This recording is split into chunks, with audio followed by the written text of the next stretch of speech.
Well, not so fast. This Colmenares case, let me tell you, it's a roller coaster. Twists, turns, doubts, the whole 9 yards. And it gripped a nation. I mean, people are still debating it today. Wow, that's wild. So what makes it so fascinating? Or frustrating, you said? Okay, so imagine this, right? You have a seemingly simple explanation, but it unravels completely. Under the weight of its own contradictions. Exactly. Conflicting accounts, evidence that makes you scratch your head, and a family that just won't give up on the truth. Sounds intense. I'm ready to dive in. Well, strap in because we're about to go deep. We've got excerpts from this crazy in-depth YouTube investigation, witness testimonies, expert opinions, seriously, the works. You guys went all out. We had to. This case is nuts, but by end of this deep dive, you'll be able to decide for yourself. Was it a tragic accident? Or did something way more sinister go down that Halloween night? Let's do it. Okay, so before we get into the nitty-gritty, let's set the scene, yeah? We gotta understand who Luis Andrés Colmenares was. Paint me a picture. This wasn't just some random student, okay? This kid was brilliant, driven, the kind of son any parent would be over the moon to have. The hopes, the dreams. It's just... Shattered. Yeah. It all starts in this upscale district in Bogota. Luis is out celebrating with friends, including his date, Laura Moreno, and a friend, Jesse Quintero. Setting the scene. Got it. Right. Around 3 a.m., they decide to grab a bite. Late night cravings. We've all been there. Exactly. But here's where things get a little strained, a little sus, you know? I'm sensing a butt coming. So instead of just finding, like, a street vendor for a quick bite, Luis, well, he gets agitated. Agitated. About a hot dog? Yeah, about the hot dog situation. It's weird. And then, get this, he just takes off running into Elveri Park. Wait, he just runs off, leaves his friends behind in a park at night. That's what they say. And it gets even weirder. This supposedly happens in a busy, wealthy area, right? Lots of security cameras, you'd think. You would think. But guess what? No footage. Barely any. We're talking about a place crawling with cameras, and this whole disappearance happens in a blind spot. Makes you wonder, right? Big time. Coincidence. Or something more deliberate. Right. And that's just the beginning. This whole missing footage thing, it becomes a huge deal as things unfold. I bet. So what happens after he runs off? Okay, so Laura and Jesse, they claim they searched for him frantically, made some calls, and finally, tragically, they find his body in a canal. Awful. But straightforward, right? You'd think so. And the initial autopsy report, it seemed to back up their story. Accidental death by asphyxiation due to drowning. They even threw in alcohol intoxication as a contributing factor. Case closed.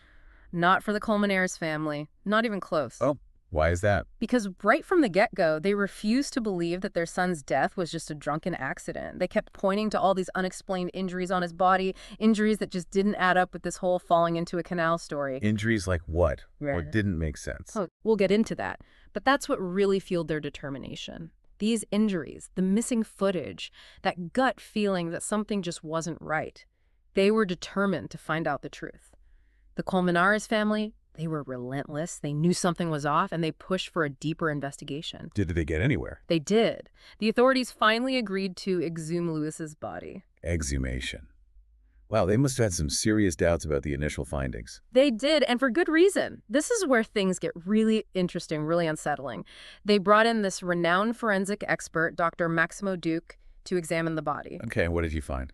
His findings blew the case wide open. Duke discovered multiple skull fractures, brutal injuries that just didn't line up with a simple fall. Hold on, skull fractures, that's a whole other level. Exactly, and there's more.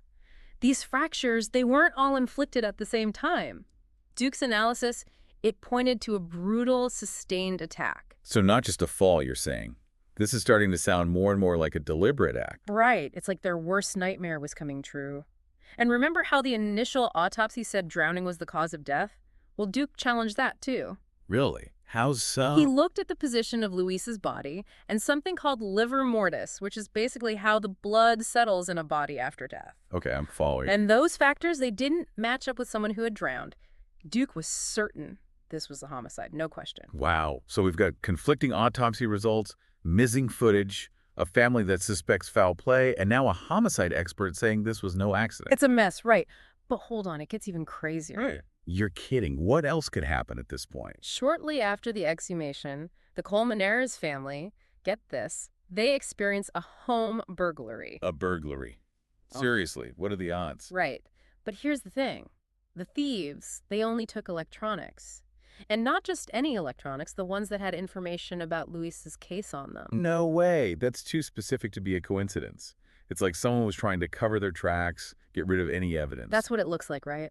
This break-in just adds a whole other layer of suspicion to an already shady situation. Totally. It's clear that there are some powerful forces at play here, people willing to go to great lengths to keep things quiet. Exactly. So you've got Duke's findings, this suspicious burglary, and the prosecution starts to feel like they have enough to build a case. It's about time. So what's their strategy? They focus on the inconsistencies in Laura and Jesse's stories. Like, their stories just don't add up, especially with the lack of footage. They even find 3 witnesses who say they saw Luis in some kind of altercation that night. Interesting. So they're building a narrative, suggesting a motive. Yeah. Maybe he crossed the wrong people. Right. But the defense, led by this lawyer, Miguel Botella, he's not just going to sit back and watch it all unfold. He's about to turn the tables. This Botella guy, the defense attorney, he was a real piece of work. Meticulous, relentless, you know the type. I've met a few. They don't miss a trick. Exactly. And he was known for zeroing in on every little detail, picking it apart. The Colmenares case, this was his chance to shine, and he did not disappoint. So how did he go about dismantling the prosecution's case? Okay, so remember Dr. Duke and those damning findings. Botella went after those first. He started raising questions about the exhumation itself, claiming it was botched. Botched. How so? He said there were all these irregularities, things that could have messed with the evidence. He even suggested that those skull fractures Duke found, they could happen after death, like from mishandling the body. Creating doubt, even if it means questioning the whole investigation? Classic defense tactic. Oh, absolutely. And he didn't stop there. Remember those 3 witnesses who said they saw Luis in an altercation that night? Yeah, the ones who supposedly saw something. Yeah, those. Well, Botella went after their credibility, too. How so? Intimidation. Bribes. He hinted at it, suggested their stories were shaky, maybe influenced by outside pressure, maybe even paid off. He was basically implying that someone cooked up those testimonies. Wow. So he was casting doubt everywhere he could. What impact did that have on the case? It was a masterful, if kind of slimy, strategy, and honestly, it worked. After years of investigating, legal back and forth, the whole country watching, the judge delivered the verdict. Don't keep me in suspense. What happened? Laura Moreno and Jesse Quintero, they walked, acquitted of all charges. You're kidding. All that, and they were found not guilty. The judge ruled Luis Andrés Colmenares' death an accident, so there wasn't enough solid evidence to prove it was homicide. Wow. I bet the family was devastated. Devastated doesn't even cover it. They fought tooth and nail, poured their hearts into finding out what happened, and then the justice system basically said, nope, just a tragic accident. It's like a slap in the face. Right. And this whole thing, it blew up in Colombia. People were outraged. It became this symbol of how the justice system seemed rigged, like it favored the wealthy and powerful, and everyone else was just out of luck. So what's the takeaway here? What do we make of all this? Well, we've gone through the evidence, the different sides of the story. We've seen how a good defense attorney, even if they're a little shady, can create doubt, even when things seem crystal clear. But at the end of the day, the Colmenares case, it doesn't have a neat little bow on top. So we're left with more questions than answers. Exactly. Was Luis Andrés Colmenares' death a horrible accident? Or was it something darker, something hidden behind money, connections, and legal maneuvering? We might never know for sure. But what we do know is that the Colmenares family, they never gave up. They refused to accept a story that didn't feel right, and that's something powerful. It reminds us that sometimes the truth is slippery, but that doesn't mean we stop searching for it. That's what this whole deep dive has been about. Digging for the truth, even when it's buried deep, and sometimes even when we uncover as much as we can, some mysteries just linger. And those lingering mysteries, they're the ones that really stick with you. Exactly. So what do you think happened that Halloween night in Bogota? We want to hear your theories. Head over to our website, share your thoughts, join the conversation, and until next time, stay curious, everyone.